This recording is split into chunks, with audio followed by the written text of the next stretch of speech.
A gente agora vai falar sobre o Brasil. Depois da morte de um homem de 27 anos durante a aplicação de peeling de fenol, além de uma série de outros casos, representantes de conselhos e sociedades médicas fizeram um dossiê. Esse dossiê defende a restrição de uma série de procedimentos estéticos apenas para médicos. O Pedro Duran já entrou aqui para conversar conosco, porque ele teve acesso a esse dossiê, Pedro, que prevê exatamente o quê? Quais são aqueles procedimentos que os médicos defendem que só podem ser realizados pela categoria? São 7 procedimentos, Carol, que mostram uma certa diferença entre outros procedimentos estéticos. São procedimentos, em geral, mais invasivos, que têm uma característica particular de potencialmente serem mais agressivos à pele, ao corpo humano, e justamente por isso são solicitados pelos médicos para que sejam restritos a essa categoria. É importante lembrar que esse debate, ele não é de hoje, esse debate tem mais de 10 anos. As sociedades médicas, as entidades médicas vêm defendendo que alguns procedimentos sejam de uso exclusivo, de ação exclusiva dos médicos, porque o impacto pode ser esse aqui, Carol. Essas imagens, elas são imagens extraídas do dossiê de procedimentos estéticos realizados em pessoas que não deram certo, que tiveram complicações, né? E elas mostram claramente a necessidade de você ter um controle sobre esse tipo de situação. A gente preparou uma arte que mostra exatamente quais são esses 7 procedimentos para explicar para as pessoas por que os médicos estão pedindo a restrição deles apenas para profissionais desta área. Toxina botulínica, o Botox, que exige necessariamente uma aplicação com agulha nas pessoas, é usado para uma série de fatores, desde procedimentos estéticos até questões relacionadas à mandíbula, para mexer com a articulação temporomandibular, ou retenção de suor também é uma das formas de utilização de Botox. Os bioestimuladores de colágeno também são aplicados com injeção, com agulha, que fazem, especialmente na região do rosto, que o corpo volte a produzir mais colágeno. Aquele ponto muito importante, a queima e remoção de feridas, que está aí do seu lado, Carol, que é a cauterização, a eletrocauterização e a extração de feridas e manchas. Por quê? Em muitos casos, uma ferida, uma mancha pode ser câncer de pele.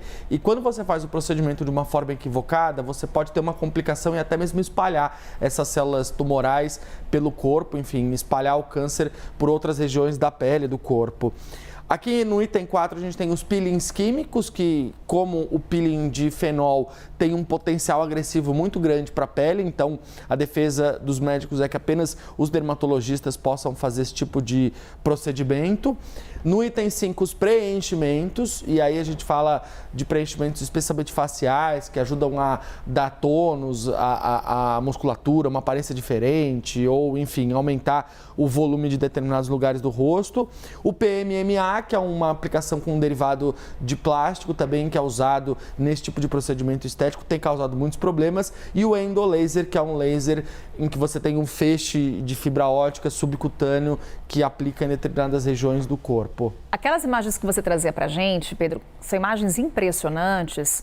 Elas ilustram esse dossiê? Sim, é um dossiê de 79 páginas e ele tem mais de 80 casos de pessoas que nos últimos anos tiveram complicações por conta de procedimentos estéticos supostamente feitos por pessoas sem capacitação para isso. Então, a pessoa não tinha qualificação, realizou o procedimento num paciente e essa foi a consequência. E deu errado. E aí um médico acaba pegando esse paciente depois para poder tratar e para poder cuidar desses impactos negativos, o que tem acontecido bastante nos últimos anos, segundo essas sociedades médicas. Agora, quando você traz aqui a ilustração mais uma vez para a gente desses procedimentos que o Conselho Federal de Medicina quer que apenas médicos realizem, esses procedimentos hoje têm autorização para que outras categorias possam realizá-los, certo?